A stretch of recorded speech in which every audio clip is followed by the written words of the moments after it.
ಎಲ್ರಿಗೂ ನಮಸ್ಕಾರ. ನಮ್ಮ ಅಡುಗೆ ಚಾನೆಲ್ಗೆ ಸ್ವಾಗತ.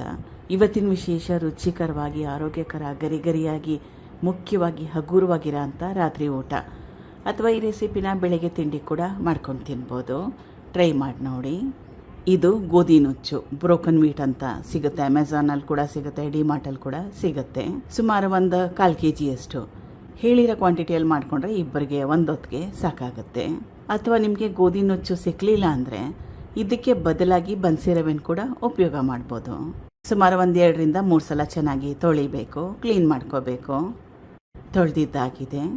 ತೊಳೆದಿರೋ ನೀರನ್ನ ತೆಗೆದುಬಿಟ್ಟು ಫ್ರೆಶ್ ಆಗಿರೋ ನೀರನ್ನ ಸೇರಿಸ್ಕೊತಾ ಇದ್ದೀನಿ. ಇದನ್ನು ರೆಸ್ಟ್ ಮಾಡೋಕ್ಕೆ ಬಿಡಬೇಕು, ನೆನೆಯಕ್ಕೆ ಬಿಡಬೇಕು. ಸುಮಾರು ಒಂದು 30 ನಿಮಿಷ. ಬೆಳಿಗ್ಗೆ ತಿಂಡಿಗೆ ಮಾಡ್ಕೊಳಂಗಿದ್ರೆ ರಾತ್ರಿನೇ ನೆನೆ ಹಾಕೋಬೋದು. ರಾತ್ರಿ ಊಟಕ್ಕೆ ಮಾಡೋಂಗಿದ್ರೆ ಬೆಳಗ್ಗೆ ಅಥವಾ ಮಧ್ಯಾಹ್ನ ಸಾಯಂಕಾಲ ಕೂಡ ನೆನೆ ಹಾಕೋಬೋದು. ಅರ್ಧ ಗಂಟೆ ನೆನೆ ಹಾಕಿದ್ರೆ ಸಾಕಾಗುತ್ತೆ. 30 ನಿಮಿಷ ಆದಮೇಲೆ, ಅರ್ಧ ಗಂಟೆ ಆದಮೇಲೆ ಗೋಧಿ ನುಚ್ಚು ಚೆನ್ನಾಗಿ ನೆಂದಿದೆ, ಮೆತ್ತಗಾಗಿದೆ. ಮೊದಲೇ ಹೇಳ್ದಂಗೆ ಗೋಧಿ ನುಚ್ಚು ಸಿಕ್ಕಲಿಲ್ಲ ಅಂದರೆ ಇದಕ್ಕೆ ಬದಲಾಗಿ ಬನ್ಸಿ ರವೆನ ಉಪಯೋಗ ಮಾಡ್ಬೋದು. ರುಬ್ಕೋಬೇಕು. ದೋಸೆ ಹಿಟ್ಟದಲ್ಲಿ ರುಬ್ಕೋಬೇಕು. ರುಚಿಗೆ ತಕ್ಕಷ್ಟು ಉಪ್ಪು. ರುಬ್ಬಿದ್ದಾಗಿದೆ. ಗೋಧಿ ನುಚ್ಚಿನ ನೆನೆ ಹಾಕಿದ್ನಲ್ಲ ಅದೇ ಪಾತ್ರೆಗೆ ಸೇರಿಸ್ಕೊತಾ ಇದ್ದೀನಿ. ನೋಡಿ, ತೋರಿಸ್ತಾ ಇರೋದು ಪರ್ಫೆಕ್ಟ್ ಆಗಿರೋ ಕನ್ಸಿಸ್ಟೆನ್ಸಿ. ಇದನ್ನು ಪ್ಲೇನಾಗಿ ಕೂಡ ಮಾಡ್ಕೋಬೋದು. ನಾನು ಸ್ವಲ್ಪ ಮಿಕ್ಸ್ಡ್ ವೆಜಿಟೇಬಲ್ನ ಸೇರಿಸ್ಕೊತಾ ಇದ್ದೀನಿ, ಮತ್ತಷ್ಟು ರುಚಿಕರವಾಗಿ ಆರೋಗ್ಯಕರವಾಗಿರಲಿ ಅಂತ.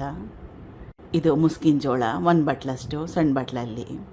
ಸಣ್ಣದಾಗಿ ಕಟ್ ಮಾಡಿ ಇಟ್ಕೊಂಡಿರೋ ಕ್ಯಾಪ್ಸಿಕಮ್ ಅಥವಾ ದೊಡ್ಡ ಮೆಣಸಿನ್ಕಾಯಿ, ಶಿಮ್ಲಾ ಮಿರ್ಚಿ ಅಂತಾರಲ್ಲ ಅದು. ಕೊತ್ತಂಬರಿ ಸೊಪ್ಪು 1 ಹಿಡಿಯಷ್ಟು. ಸಣ್ಣದಾಗಿ ಕಟ್ ಮಾಡಿ ಇಟ್ಕೊಂಡಿರೋ ಅರ್ಧ ಟೊಮೆಟೊ. ಹಸಿರು ಮೆಣಸಿನ್ಕಾಯಿ. ಸಣ್ಣದಾಗಿ ಕಟ್ ಮಾಡಿ ಇಟ್ಕೊಂಡಿರೋ ಈರುಳ್ಳಿ. ನಿಮ್ಗೆ ಯಾವ ತರಕಾರಿ ಇಷ್ಟ ಆ ತರಕಾರಿನ ಸೇರಿಸ್ಕೋಬೇಕು. ಇದೇ ತರಕಾರಿ ಹಾಕಬೇಕಂತ ಏನಿಲ್ಲ. ಕಲಿಸ್ಕೋಬೇಕು. ಹಿಟ್ಟು ರೆಡಿಯಾಗಿದೆ.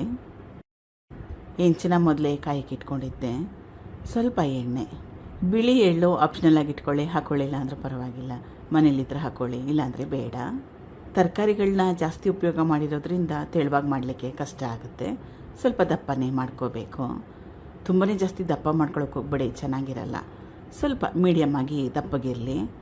ಮತ್ತಷ್ಟು ನಿಮಗೆ ಸಾಫ್ಟಾಗಿ ಮೃದುವಾಗಿ ಬೇಕನ್ನಂಗಿದ್ರೆ ಇದಕ್ಕೆ ಸ್ವಲ್ಪ ಅಡುಗೆ ಸೋಡಾನೋ ಅಥವಾ ಈನೋ ಪೌಡರ್ನ ಸೇರಿಸ್ಕೋಬೋದು, ನಿಮ್ಗೆ ಇಷ್ಟ ಇದ್ದರೆ. ಇಲ್ಲಾಂದರೆ ಖಂಡಿತವಾಗ್ಲೂ ಹಾಕ್ಕೊಳಕ್ಕೆ ಹೋಗಬೇಡಿ. ಒಂದು ಕಡೆ ಚೆನ್ನಾಗಿ ಬೆಂದ ಮೇಲೆ ತಿರುವಾಕೋಬೇಕು, 2 ಕಡೆ ಚೆನ್ನಾಗಿ. ಎಣ್ಣೆ ಹಾಕೊಳ್ಳೋದು ಕೂಡ ಆಪ್ಷನಲ್ ಆಗಿ ಇಟ್ಕೊಳ್ಳಿ, ಇಷ್ಟ ಇದ್ದರೆ ಹಾಕ್ಕೊಳ್ಳಿ, ಇಲ್ಲಾಂದರೆ ಬೇಡ. ಇದನ್ನು ಪೊಡಿ ಥರ ಕೂಡ ಮಾಡ್ಕೊಂಡು ತಿನ್ಬೋದು. ಇದಾಗಿದೆ. ನಾನು ಚಟ್ನಿ ಪುಡಿ ಜೊತೆಗೆ ಸರ್ವ್ ಮಾಡಿದ್ದೀನಿ. ಕಾಯಿ ಚಟ್ನಿ, ಉಪ್ಪಿನಕಾಯಿ ಜೊತೆ ಕೂಡ ಚೆನ್ನಾಗಿರುತ್ತೆ. ಟ್ರೈ ಮಾಡಿ ನೋಡಿ. Thank you for watching. ಧನ್ಯವಾದಗಳು.